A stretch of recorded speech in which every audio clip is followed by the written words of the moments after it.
누가복음 22장 14절부터 20절까지를 제가 대신 봉독해 드리겠습니다. 하나님의 말씀을 들으십시오.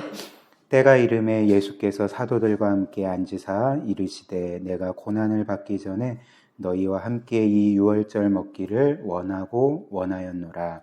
내가 너희에게 이르노니 이 유월절이 하나님 나라에서 이루기까지 다시 먹지 아니하리라 하시고 이에 잔을 받으사 감사 기도를 하시고 이르시되 이것을 갖다가 너희끼리 나누라. 내가 너희에게 이르노니 내가 이제부터 하나님의 나라가 임할 때까지 포도나무에서 난 것을 다시 마시지 아니하리라 하시고 또 떡을 가져 감사 기도를 하시고 떼어 그들에게 주시며 이르시되 이것은 너희를 위하여 주는 내 몸이라. 너희가 이 일을 행하여 나를 기념하라 하시고 저녁 먹은 후에 잔도 그와 같이 하여 이르시되 이 잔은 내 피로 세우는 새 언약이니 곧 너희를 위하여 붓는 것이라. 아멘. 우리 예수님께서 그분의 십자가 죽음이 가까이 오자 마지막으로 하신 일은 제자들과 함께 유월절 만찬을 하신 일이었습니다. 그렇다면 우리에게는 어떤 면에서 좀 생소할 수 있는 이 유월절은 어떤 절기였는가 우리가 잠시 좀 살펴보면 좋겠는데요. 일단 유월절은 여러분들이 아시다시피 이스라엘 백성이 이집트에서 430년 동안 노예살이로 압제를 당할 때에 하나님께서 이들을 구원하신 일을 기념하는 절기였습니다. 그래서 이스라엘에게는 최대 절기였죠. 가장 중요한 절기였습니다. 그렇다면 하나님은 이스라엘 백성을 어떻게 구원하셨습니까? 우리가 출애굽기 초반부의 말씀 20장 이전의 말씀을 쭉 보면 일단 하나님께서는 당시 그 이집트의 왕이었던 이 파라오에게 그분의 선택된 선지자였던 모세를 보내시죠. 그래서 파라오에게 이렇게 말씀하셨습니다. 너는 나의 백성, 나의 장자 이스라엘을 놓아주라. 이렇게 말씀을 하셨죠. 그러나 우리가 알다시피 파라오는 하나님의 명령을 거부했습니다. 그래서 하나님은 끝까지 이 이스라엘 백성을 놓아주기를 거부하는 이 이집트와 또 파라오 왕에게 우리가 잘 아는 여러 재앙을 내리셨죠. 그래서 이런 재앙으로 이집트를 심판하셨고 거의 이집트 전역이 초토화됩니다. 그러나 그럼에도 불구하고 이 파라오는 마음이 더욱더 완악해져서 이제 끝까지 하나님의 명령에 순종하지 않자 이제 하나님은 마지막 10번째 재앙으로 이 이집트를 심판하시는데 그 재앙이 이집트 전역에 있는 모든 가정의 장자들을 죽이는 재앙이었습니다.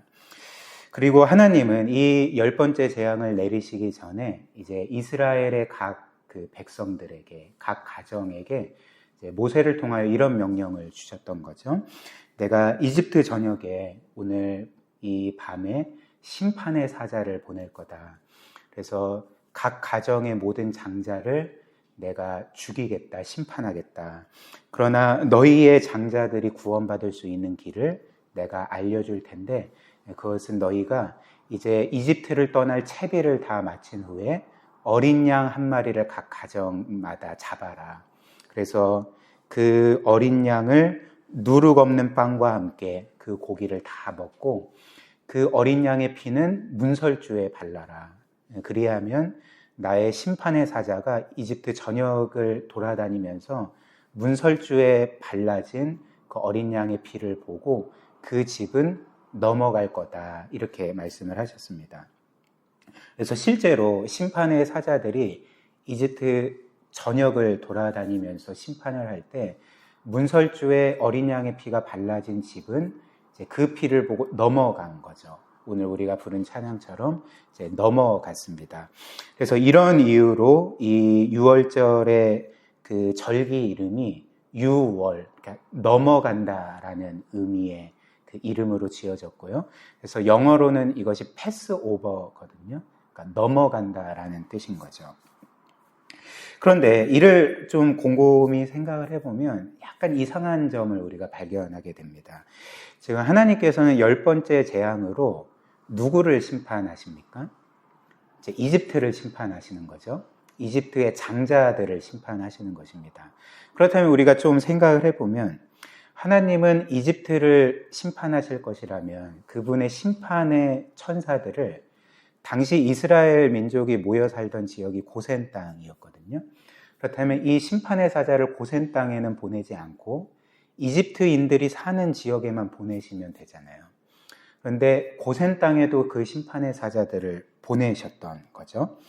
그리고 하나님께서 이집트 사람들만 심판하실 것이라면 사실 고센 땅에 심판의 사자를 보내지 않으실 뿐만 아니라 이 이스라엘 백성들이 각 가정마다 그 한 마리의 어린 양을 잡아서 그것을 먹고 그 피를 문설주에 바르는 수고를 하지 않아도 되지 않겠습니까? 근데 이상하게도 하나님께서는 내가 너희에게도 심판의 사자를 보내겠다. 그러나 너희가 이 어린 양의 피를 문설주에 바르면 그 심판이 너희 집을 넘어가리라 이렇게 말씀을 하셨던 것입니다. 그리고 하나님께서 당시 이 10번째 재앙으로 이집트의 각 가정의 장자를 심판하시는 것은 이제 당시 문화의 맥락에서는 모든 사람을 심판하시는 것과 같았습니다. 왜냐하면 이제 그 당시 중근동 지역에 우리 동양 문화권의 문화 자체가 장자라는 것은 온 집안을 대표하는 것 아니겠습니까? 그러니까 당시에 그 각 가정마다 장자라는 것은 그 가정의 전부를 의미했습니다. 그 가정 전체를 의미했기 때문에 하나님께서 장자를 심판하시는 것은 사실 가정의 구성원 전체를 심판하시는 것과 같았다는 거죠. 그렇다면 하나님께서 이집트 사람들의 집뿐만 아니라 이스라엘 각 가정에도 이 심판의 사자를 보내신 이유가 무엇이겠습니까? 그러니까 하나님이 지금 이런 메시지를 주시는 거죠. 너희는 죄인이 아니고 이집트 사람들만 죄인인 것으로 생각을 하느냐. 그리고 그렇기 때문에 너희가 뭔가 이집트 사람보다 더 우월한 것처럼 생각을 하지만 결코 그렇지 않다. 너희도 이집트 사람들과 똑같은 죄인이고 너희도 이 죄의 문제가 해결되지 않으면 이집트 사람들처럼 똑같은 심판을 받게 된다. 그럼에도 불구하고 내가 너희에게 구원의 길을 알려주겠다. 너희가 어린 양을 잡아서 그 피를 너희 각 집의 문설주에 바르면 그 심판의 사자가 그 피를 보고 넘어가게 될 것이고 그래서 너희의 장자와 너희의 집은 구원을 받게 될 거다. 이런 메시지를 주셨던 것입니다. 그렇다면 어린 양의 피가 어떻게 이스라엘 장자들을 구원했을까? 어떻게 심판을 피하게 했을까? 그리고 상징적으로 이스라엘의 모든 백성이 구원받도록 했을까? 왜 그럴까요? 어린 양의 피가 그 문설주에 발라졌다는 것은 어린 양이 원래 죄로 인하여 죽어야 될 그 장자를 대신하여 죽음으로써 그 장자가 죄 용서받고 심판에서 구원받았음을, 살아났음을 의미하는 것이었습니다. 그래서 이런 구원을 기념하는 절기가 바로 이 이스라엘의 최대 명절이었던 유월절이었고, 그래서 유월절에 하던 일이 무엇이냐면 이때 일어난 일들을 이제 재현하는 거죠. 그래서 유월절 저녁에 어린 양 한 마리를 잡아서 그래서 누룩 없는 빵과 포도주와 함께 그것을 먹었습니다. 그리고 그 가정의 이제 아버지, 가장은 그 식사를 하기 전에 이 유월절의 의미를 이제 친절하게 설명을 해주는 거죠. 자녀들과 또 자신의 아내에게, 가족 구성원들에게 설명을 해주는 것입니다. 그래서 우리 모두가 원래 죄인이었고 우리 모두가 원래 하나님의 심판을 받을 수밖에 없었지만 하나님이 명하신 것처럼 이 어린 양이 우리 대신 죽었기 때문에 우리가 살 수가 있었고 구원받을 수가 있었다. 이런 내용을 이제 설명해 준 후에 어린 양을 먹고 누룩 없는 빵과 포도주를 먹었던 거죠. 그런데 죄로 인하여서 죽어야 될 이스라엘의 장자들이 사실 어린 양의 죽음으로 구원받았다는 것은 어떤 면에서 좀 맞지 않는 것입니다. 이치에 맞지 않습니다. 왜냐하면 성경에 따르면 이런 구절이 있거든요. 죄의 싹은 사망이다. 우리 인생들의 죄의 그 결과로서 우리가 받아야 될 심판은 죽음입니다. 우리가 창세기 강해에서도 하나님께서 이 과일을 먹는 날에는 반드시 죽을 거다, 이렇게 말씀하시지 않았습니까? 즉 죄의 결과는 죽는 것이라는 거죠. 그런데 사람이 자신의 죄로 인하여서 죽어야 될 그 형벌을 어떻게 한 가축의 죽음으로 그것들을 해결할 수가 있겠습니까? 그러니까 이것은 처음부터 균형이 틀어진 그런 구원 방법이라는 거죠. 따라서 우리가 이제 알 수 있는 사실은 이스라엘의 장자들이 당시에 어린 양의 죽음으로 구원을 받았지만 이것은 사실 궁극적으로 우리 모든 사람들의 죄를 해결하고 우리 모든 사람이 죄로 인하여 겪어야 될 영원한 죽음을 완전하게 해결할 궁극적인 어린 양을 가리키는 한 사건이었다는 거죠. 그래서 유월절에 그렇게 죽임당한 어린 양들, 수많은 어린 양들은 사실 그림자였을 뿐이고 이것이 모두 가리키는 궁극적인 실체, 우리를 영원히 죽음에서 구원할 그 궁극적인 어린 양이 있었다는 것입니다. 그분이 바로 예수 그리스도시라는 거죠. 그래서 이런 이유로 예수님은 자신의 죽음이 가까워오자 오늘 말씀처럼 예수님의 마음이 어떤 것이었습니까? 내가 이 유월절 만찬을 제자들과 하기를 그토록 간절히 원했다, 이렇게 말씀을 하시고 이제 유월절 식사를 하셨습니다. 그래서 제가 말씀드린 것처럼 당시 유월절 식사는 가장이 그 유월절의 의미를 가족들에게 설명해 줬다고 말씀드리지 않았습니까? 이 모든 내용들을 이제 설명한 후에 이제 식사를 하는 거죠. 그래서 오늘 본문 말씀처럼 예수님은 먼저 누룩 없는 떡과 그 포도주를 함께 나누셨습니다. 그래서 19절, 20절 보시면 이렇게 말씀을 하는 거죠. 또 떡을 가져 감사 기도를 하시고 떼어 그들에게 주시며 이르시되 이것은 너희를 위하여 주는 내 몸이라. 너희가 이를 행하여 나를 기념하라 하시고 저녁 먹은 후에 잔도 그와 같이 하여 이르시되 이 잔은 내 피로 세우는 새 언약이니 곧 너희를 위하여 붓는 것이라. 그래서 누룩 없는 빵을 깨트려서 제자들에게 나눠주신 것은 그분이 제자들과 우리 모든 죄를 위하여서 그분의 몸이 찢겨지고 깨트려짐을 의미하는 거고, 또 그분이 따라주신 그 새빨간 포도주는 오늘 말씀처럼 이 잔은 내 피로 세우는 새 언약이고 너희를 위하여 붓는 것이다, 흘리는 것이다. 즉 우리 죄 때문에 그분이 피 흘릴 것을 의미하는 것 아니었겠습니까? 근데 한번 주의 깊게 보십시오. 제가 이 유월절 때는 누룩 없는 빵과 포도주와 또 뭐를 먹는다고 했죠? 어린 양을 먹는다고 했잖아요. 그렇죠? 그리고 어떤 면에서 이 누룩 없는 빵과 포도주는 어떤 면에서 사이드 메뉴입니다. 그러니까 핵심은 양을 먹는 거거든요. 그런데 그 복음서에 기록된 모든 이 최후 만찬이라 불리는 마지막 유월절 만찬에는 누룩 없는 빵도 있고 포도주도 있는데 한 가지 없는 게 있는 거죠. 뭐가 없습니까? 어린 양이 없습니다. 어린 양이 없습니다. 그러니까 이것은 당시의 유월절 만찬의 전통을 어긋나는 거거든요. 그러니까 이렇게 하면 안 되는 거죠. 그렇다면 어린 양은 어디 있었을까요? 어린 양은 어디 있었겠습니까? 어린 양이 있었죠. 바로 예수 그리스도 자신이 어린 양이셨기 때문에 여기에 만찬에는 어린 양이 없었지만 그리스도께서 궁극적인 어린 양이셨음을 제자들에게 알려주시고 우리 모두에게 알려주셨던 것입니다.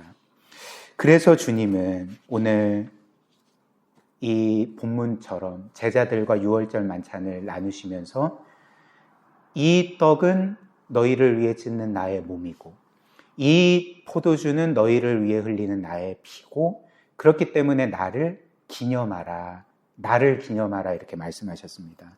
원래 유월절은 뭘 기념하는 절기입니까?